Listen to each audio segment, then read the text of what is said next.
কাজে যোগ না দেয়া পুলিশ সদস্যদের বিরুদ্ধে বিভাগীয় ব্যবস্থা নিতে শুরু করেছে ডিএমপি। গঠন করা হয়েছে আলাদা কমিটি। ডিএমপি বলছে কর্মকর্তাদের অনুপস্থিতি এবং বদলির কারণে কার্যক্রম বাধাগ্রস্ত হচ্ছে।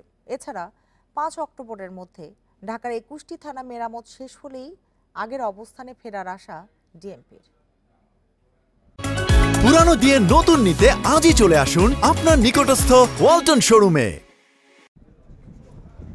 5 আগস্ট ছাত্র জনতার অভ্যুত্থানের পর পালিয়ে যান ডিএমপির সহ পুলিশের বিভিন্ন পর্যায়ের কর্মকর্তারা।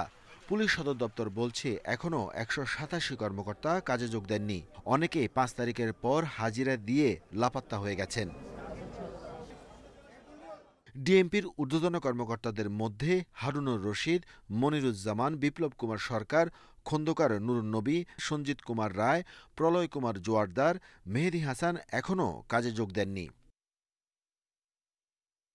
এদিকে ডিএমপির সাবেক কমিশনার হাবিবুর রহমান, সিআইডির প্রধান মোহাম্মদ আলী, এসবি প্রধান মনিরুল ইসলাম, সিটিটিসি প্রধান আসাদুজ্জামান সহ অন্তত 23 কর্মকর্তাকে বাধ্যতামূলক অবসরে পাঠানো হয়েছে।